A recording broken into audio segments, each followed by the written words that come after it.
ቤሎ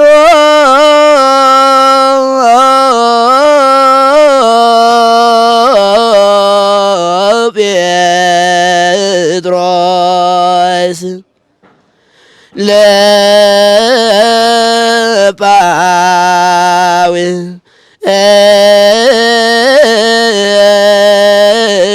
ለጳውሎስ ጥባኬ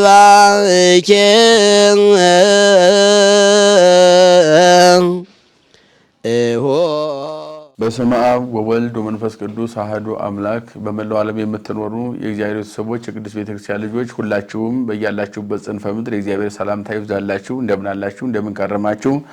እንደ እግዚአብሔር መልካም ፈቃድ አዲስ ኪዳን ትምህርታችንን የማቴዎስን ወንጌል ነው ዛሬ የምንቀጥለው። የቅዱስ ማቴዎስ ወንጌል ምዕራፍ 14ን እንቀጥላለን። እንግዲህ ምዕራፍ 14 ወበውቱ ሞዓል ሰማ ሄሮድስ ንጉሥ ነገሩ ለእግዚእ ኢየሱስ የጌታችን የአምላካችን የመድኃኒታችን ኢየሱስ ክርስቶስን መምጣትና ወንጌል እያስተማረ እንደሆነ ዝናውን የሚያደርገውን ድንቅ ስራ ሁሉ ሄሮድስ ሰማ። በሰማ ጊዜ ወይቤሎሙ ለአግብርቲሁ ዝውእቱ ዮሐንስ መጥምቅ ውእቱ ተንሥአ እሙታን በእንተ ውእቱ ይትገበረ ኃይላት ቦቱ በሱ ዘንድ ኃይላት እየተደረጉ ነው ይደረጉበታል። እነሆ ያ ከሙታን ተለይቶ ዮሐንስ መጥምቅ መጣን ብሎ ጥያቄ መጠየቁን ነው።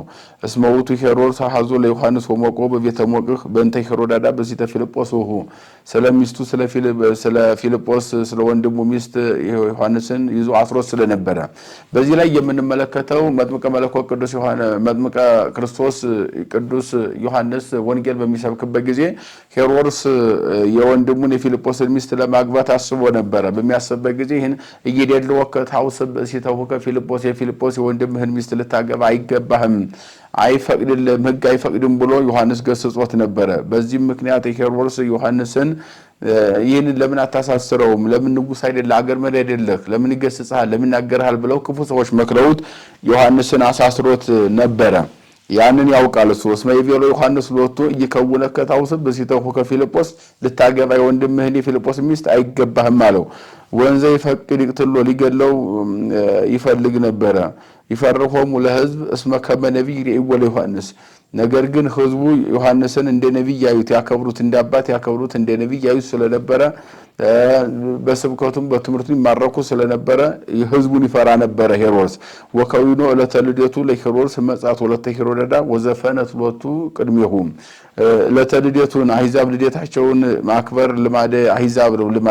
ልደት ማክበር በተርጓሚው ላይ አንድም በዓለ ሲመትን ያከብራልና አይ እሱስ አይደለም ልደትን እንጂ አሕዛብ በዓለ ልደት ማክበር የአሕዛብ ልማድ ነውና በዓለ ልደትን የሚያከብርበት ጊዜ በደረሰ ጊዜ መኳንንቱ ቀኝ አዝማች ግራ አዝማቹ በቀኝ በግራ አሰልፎ ተቀምጦ ታጅቦ በቤቱ ድግስ ተደግሶ ዘፈን ጨዋታ በነበረበት ሰዓት ሄሮዳዳ በሲተ ፊልጶስ የፊልጶስ ሄሮዳዳ እርሷ መታ ነበርና ከሷ ጋር የሷ ልጅ አብራ መታ ወዘፈነት ሎቱ ቅድሜሁ ዘፈነችና በሱ ፊት አስመረቱ ለሄሮድስ ሄሮድስን አስደሰተችው ልቡን ማረከች ይላል። ወመሃለላቲ እስከ ይሃባ መንፈቀ መንግስት የመንግስት እኩሌታ እስከሚሰጣት ድረስ ለርሷ ቃል ገባላት። ቃል በሚገባላት ጊዜ እሷም ሄዳ ለእናቷ እነሆ ሄሮድስን በቤቱ ዘፍኜ በመኳንንቱ በቀኝ አዝማች ግራ አዝማች ሁሉ ባለበት ደስ አሰኝቼዋለሁ። የደስታውን መገለጫ ያደረገው የመንግስቴን እኩሌታ ሰጥሻለሁ ብሎ ቃል ገባልኝ። ይሄንን ደግሞ አይዋሽም። ምክንያቱም ቀኝ አዝማች ግራ አዝማች ባለበት ሀገር መሪ በህዝቡ መካከል ቃል ገብቶልኛልና አይዋሸኝም፣ ደስ ብሎኛል ብላ ለእናቷ ነገረቻት። ሄሮዳዳ እናቷም አይ ይሄ ጥሩ አይደለም፣ የመንግስት እኩሌታ አንቺ እንዴት የመንግስት እኩሌታ ትመኛለሽ? ሙሉ መንግስቱ መውሰድ እንችላለን።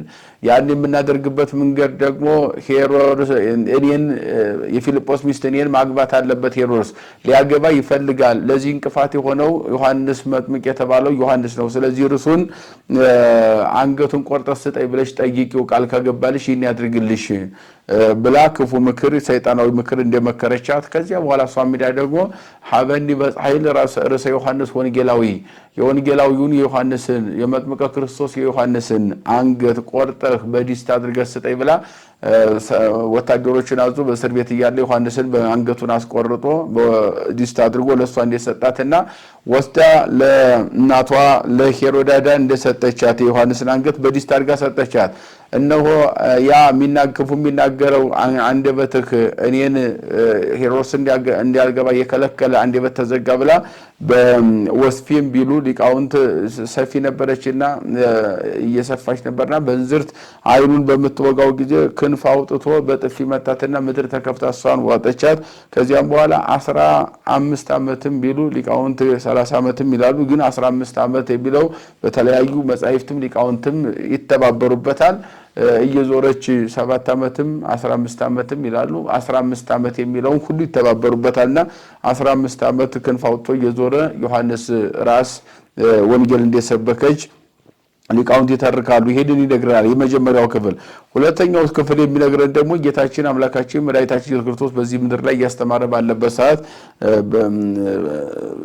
ህብስት አበርክቶ መመገቡ ነው። ወሰሚዖ እግዚእ ኢየሱስ ተግሰምዬ በሐመር ውስጥ ገዳም እንተባይቱቱ ወሰብቆሙ ጌታችን ኢየሱስ ክርስቶስም ይህንን በሰማ ጊዜ በገዳም በምድረ በዳ ቆየ። እንተባይቱቶሙ ሰሚዖሙ ሁሉም ሰምተው ብቻቸውን አሕዛብ ተለውዎ በእግር እምአህጉር ከየአህጉሩ አሕዛብ ተከተሉት። ወፂኦ ርኤ ብዙኃን አሕዛብ ወመሃሮሙ ወሐዮ ድውያኒሆሙ እሱም ተከተላቸውና በዚያ ወደሱ የሚከተሉትን አስተማራቸው፣ መከራቸው። ድውያን ነበሯቸው ህመምተኞችም ሁሉ የነሱን በሽተኞች ሁሉ ፈወሰላቸው። ወምሴተ ከዊኖ ቀርቡ ሀቤሁ አርዳኢሁ ይቤልዎ ልክ በመሸ ጊዜ ግን ሐዋርያት ወደ እርሱ ቀረቡና እንዲህ አሉት። በገዳም በምድረ በዳ ውእቱ ብሔር ወሰዓቱኒ ሀለፈ ሀገሩ ገዳም ነው፣ ምድረ በዳ ነው፣ ሰዓቱም አለፈ። ፈንወሙ ለህዝብ ከመይሁሩ ውስተ አህጉር ወይሳየጡ ለርእሶሙ መብልዓ ለራሳቸው ምግብ የሚሆን ይገዙ ዘንድ እነሱን ላካቸው ብለው ነገሩት። ወይቤሎሙ ኢየሱስ አኮ መፍቱ ይሁሩ ሩብሃኒሆሙ ጌታችን አምላካችን መድኃኒታችን ኢየሱስ ክርስቶስም አሁንማ እነሱ በረሃብ ሊሄዱ እንደራባቸው ይሄዱ ዘንድ መልካም አይደለም አላቸው።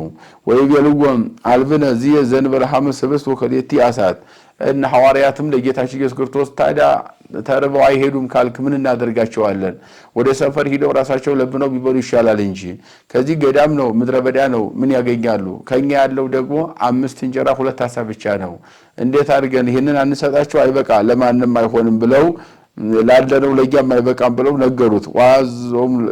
ዋዝዞሙ ለሰም ይርፍቁ ዲበ ሳይር እነሆ በሳሩ ላይ ተቀመጡ በሉና ህዝቡን እዘዟቸው አለ ጌታችን አምላካችን መድኃኒታችን ኢየሱስ ክርስቶስ። ሐዋርያትን ባዛቸው መሰረት እነሱም በሳሩ ላይ ይቀመጡ ዘንድ ህዝቡን አዘዙ። ህዝቡን በሳሩ ላይ ተቀመጠ።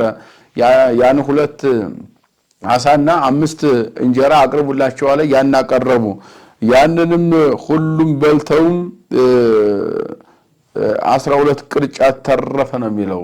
እንግዲህ እግዚአብሔር አትረፍርፎ እነኛን በብሉይ ኪዳን 40 ዘመን ህዝቡን መመና እያወረደ እያትረፈረፈ የመገበ ከዚህጫ ላይ ውሃ ያፈለቀ እግዚአብሔር በአዲስ ኪዳንም ደግሞ በዚህ ምድር ላይ በስጋ ባሪያም ተገልጦ የተራቡትን ህዝቦች ሁሉ ያን ሁሉ ህዝብ አብልቶ አጥግቦ 12 ቅርጫት መትረፉን ይነግረናል ማለት ነው። ከዚያ ቀጥሎ ያለው ደግሞ ዋዘዞሙ ሶቢሃል አርዳኢሁ ከመይርጉ ውስተ ሐመር ወደ ታንኳ ይወጡ ዘንድ ጌታችን ኢየሱስ ክርስቶስ አዘዛቸው። ከዚያም በኋላም ደግሞ ወደ ተሻግረው በጌርጌሴኖን ሀገር ይሄዱ ዘንድ ነገራቸው። በታንኳ ሆነው ተሻግረው ሲሄዱ ወተንሳ ብይ ነፋስ ታላቅ ነፋስ ተነሳ፣ ማይበሉን አናወጸው፣ መርከቡም ተንቀጠቀጠ ወይም ታንኳው ተንቀጠቀጠ። እነሱም ደግሞ አድነነ ከመይንሙት አቤቱ ጌታ ሆይ እንዳንሞት እባክህ አድነን ብለው ወደ ጌታችን መጮኻቸውን ጌታችን ተነስቶ ወገሰጾሙ ለነፋሳቲኒ ወለማይበለ ባሕር ባህሩንም ነፋሱንም ሁሉን መገሰጹና ጸጥ ማድረጉን እነሱን ደግሞ ለምን ሃይማኖት ለምን ይጎላችኋል? ሃይማኖታችሁ ለምን ጎደሎ ይሆናል? አትፍሩ አትጠራጠሩ ብሎ በእምነት መጽናት እንዲያለባቸው ማይበሉን ነፋሱን ይህን የተነሳባቸውን ሁሉ ነገር ጸጥ ማድረግ እንደሚችሉ ለዚያ ይህን ማድረግ ያልቻሉበት ምክንያቱ ግን የሃይማኖት ጉድለት እንዲያለባቸውና ሃይማኖታቸው ፍጽምት ወይም ፍጹም መሆን እንዲያለበት አበክሮ የሰበከበት ያስተማረበት የመጽሐፍ ቅዱስ ክፍል ነው ማለት ነው። የመከረን የገሰጸን ያስተማረን የሰራዊት ጌታ እግዚአብሔር አምላካችን ከፀሐይ መውጫ እስከ ፀሐይ መግቢያ በፍጥረታት ሁሉ አንደበት ስሙ የተመሰገነ ይሁን። ይቆየን።